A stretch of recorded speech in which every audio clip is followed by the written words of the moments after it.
Buenas de nuevo, ¿cómo estamos? A ver qué libro ahora salta aquí. Este me ha gustado. A ver, ¿qué os suena?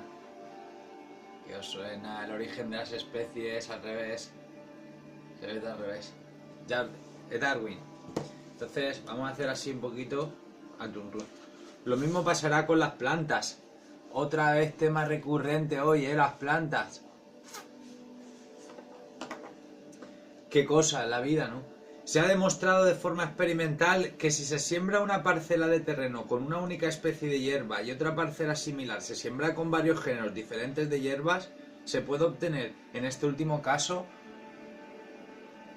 mayor número de plantas y un peso mayor de herbaje seco que en el primer caso. Se ha visto que este mismo resultado subsiste cuando se ha sembrado en espacios iguales de tierras una variedad y varias variedades mezcladas de trigo. De aquí que una especie cualquiera de hierba fuese cambiando y fuesen seleccionadas continuamente las variedades que se diferencian entre sí de la misma manera, aunque en grado muy leve, que diferencian las diferentes especies y géneros de hierbas, un gran número de individuos de especie, incluyendo sus descendientes modificados, conseguirían vivir en la misma parcela de terreno. Y conocemos que cada especie y cada variedad de gramínea dan anualmente casi incontables simientes, y de esta manera está esforzándose, por decirlo así, al máximo por aumentar su número. Como consecuencia de esto, en el transcurso de bastantes miles de generaciones, las variedades más diferentes de una especie cualquiera de hierba tendrían las mayores posibilidades de lograr sobrevivir y de aumentar el número de sus individuos, y de suplantar así a las variedades menos distintas, y las variedades, cuando se han hecho muy distintas, alcanzan las categorías de especies. La verdad del principio de que la cantidad máxima de vida puede sostenerse mediante una gran diversificación de estructuras se ve en bastantes situaciones naturales. En una región limitada, en especial si está por completo abierta a la inmigración y donde la contienda entre individuo e individuo tiene que ser dura, encontramos siempre gran diversidad en sus habitantes. Por ejemplo, he observado que en un pedazo de césped cuya superficie era de 3 pies por 4, que había estado expuesto durante bastantes años a las mismas condiciones, contenía a 20 especies de plantas, y estas pertenecían a 18 géneros y a 8 órdenes, y lo que demuestra cuánto diferían en estas plantas entre sí. Pasa igual con las plantas e insectos en las islas pequeñas y uniformes, y también en las lagunas de agua dulce. Los agricultores ven que pueden obtener más productos mediante una rotación de plantas pertenecientes a las órdenes más distintos. La naturaleza sí sigue lo que podría llamarse una rotación simultánea.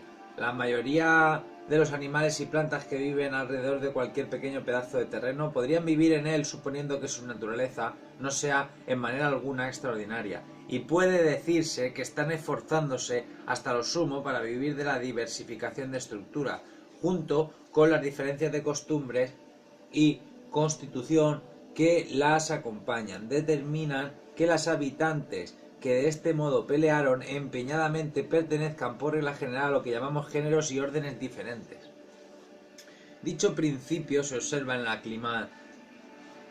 la climitación de plantas mediante la acción del hombre que en países extranjeros. Podía depararse que las plantas que hubieran conseguido llegar a aclimatarse en un país cualquiera tenían que haber sido en general muy afines a las indígenas, pues estas normalmente son consideradas como especies creadas y adaptadas para su propio país. Quizá también podría esperarse que las plantas aclimatadas hubiesen pertenecido a un corto número de grupos más especialmente adaptados a ciertos lugares de sus nuevos hogares, pero el caso es muy distinto, y Alf de Candolle ha hecho observar acertadamente en su grande e interesante obra, en proporción al número de géneros y especies indígenas, aumentan por aclimatación mucho más en nuevos géneros que en nuevas especies. Para dar un solo ejemplo, en la última edición del Manual of the Flora of the Northern United States del Dr. Asa Gray se enumeran 260 plantas aclimatadas, y estas pertenecen a 162 géneros. Observamos aquí que estas plantas aclimatadas son de una naturaleza sumamente diversa. Además, se distinguen mucho de las indígenas. Por lo tanto, de los 162 géneros, no menos de 100 géneros no son indígenas allí. Y de esta manera se ha añadido un número relativamente grande a los géneros que actualmente viven en los Estados Unidos. Considerando la naturaleza de las plantas o animales, que en un país cualquiera han luchado con gran éxito con los indígenas y que han llegado a aclimatarse allí, podemos adquirir una tosca idea de la manera como algunos de los seres indígenas hubieran tenido que variar a fin de conseguir alguna ventaja sobre sus compatriotas. Podemos al menos inferir que la diversificación de estructura, llegando hasta diferencias genéricas nuevas, les sería positiva. La ventaja de la diversificación de estructura de los habitantes de una misma región es, en el fondo, la misma que la de la división fisiológica del trabajo en los órganos de un mismo individuo. Asunto tan bien dilucidado por Milne Edgars. Ningún filósofo duda que un estómago adaptado a digerir solo materias vegetales o solo carne obtiene más alimento de estas sustancias. De la misma manera, en la economía general de cualquier país, cuanto más extensa y perfectamente diversificados estén los animales y plantas para las distintas costumbres de la vida, tanto mayor será el número de individuos que puedan sostenerse en él. Un grupo de animales y cuyos organismos sean poco diferentes apenas podría competir con otro conjunto de organismos más diversificados. Puede dudarse, por ejemplo, de si los marsupiales australianos, que están divididos en grupos que se diferencian algo entre sí y que, como Waterhouse y otros han observado, representan débilmente a nuestros carnívoros rumiantes y roedores, podrían competir positivamente con estos órdenes bien desarrollados. En los mamíferos australianos observamos el proceso de diversificación en un estadio de desarrollo primitivo e incompleto.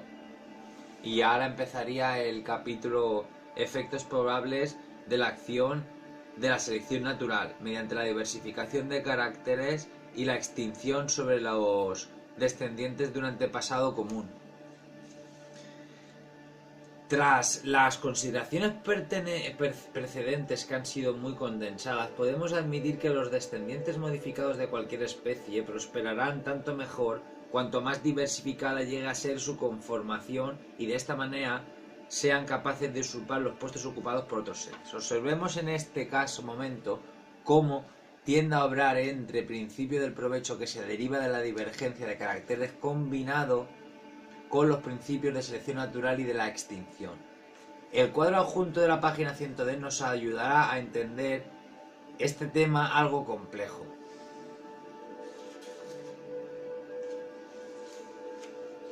Aquí tenemos un cuadro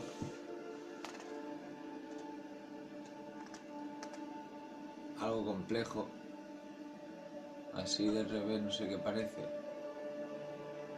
unas ramas, algo, un corazón en medio del corazón.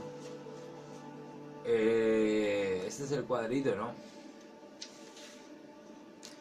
El cuadro adjunto tal. Supongamos que la letra A y L representan las especies de un género grande en su propio país. Que estas especies se parecen en grados desiguales, como ocurre normalmente en la naturaleza y como está representado en el cuadro, por estar las letras a distintas desiguales distancias. He dicho un género grande ya que, como pudimos ver en el capítulo segundo, en proporción varían más las especies en los géneros grandes que en los géneros pequeños, y las especies que varían en los géneros grandes presentan un mayor número de variedades. Hemos visto también que las grandes presentan un número mayor de variedades. No, especies más comunes y difundidas varían más que las especies raras y limitadas. Sea una especie común muy difundida y variable que pertenece a un género grande en su propia región. Las líneas de puntos ramificados y divergentes de las longitudes desiguales procedentes de A pueden representar su descendencia variable. Se supone que las variaciones son ligerísimas, pero de la más diversa naturaleza. No se supone que todas aparezcan a la vez, sino con frecuencia, tras largos intervalos de tiempo, ni tampoco se supone que persistan durante periodos iguales. Solo las variaciones que sean en alguna manera positivas serán conservadas o naturalmente seleccionadas. Y en este caso aparece la importancia del principio del ventaja. Y en este caso aparece la importancia del principio del ventaja derivada de la divergencia de caracteres, pues esto llevará generalmente a que se conserven y acumulen por selección natural las variaciones divergentes o más distintas representadas por las líneas de puntos más externas. cuando una línea de puntos llega a una de las líneas horizontales y está señalada allí con una letra minúscula numerada, se supone que se ha acumulado una cantidad suficiente de variación para continuar una variedad bien acusada, tanto que se le juzgaría digna de ser registrada en una obra sistemática. Atento, Los intervalos entre las líneas horizontales del diagrama pueden representar cada uno 1 millar o más generaciones. Tras 1 millar de generaciones, se supone que la especie ha producido 2 variedades bien acusadas, a saber, A elevado a 1 y M elevado a 1. Estas 2 variedades estarán por lo general sometidas todavía a las mismas condiciones que hicieron variar a sus antepasados, y como la tendencia a la variabilidad es hereditaria, en consecuencia, tenderán también a variar, y normalmente casi de la misma manera que lo hicieron sus papis, no padres. Es más, estas 2 variedades, como solo son formas algo modificadas, tenderán a heredar aquellas ventajas que hicieron a su tronco común A, más numeroso que la mayor parte de los demás habitantes de una misma región. Participarán ellas también de aquellas ventajas más generales que hicieron del género y que perteneció a la especie madre A y un grande género en su propia región. Todos estos factores son favorables a la producción de nuevas variedades. Si estas 2 variedades son de esta manera variables, las más divergentes de sus variaciones se conservarán, normalmente durante las 1000 generaciones siguientes. Tras este intervalo, se supone que la variedad A elevado a 1 del diagrama ha producido 3. Tras este intervalo, se supone que la variedad A del diagrama ha producido la variedad A elevado a 2, que debido al principio de divergencia, diferirá más de A que la variedad A elevado a 1. La variedad M elevado a 1 se supone que ha producido variedades M elevado a 2 y S elevado a 2, que difieren entre sí aún más de su antepasado común A.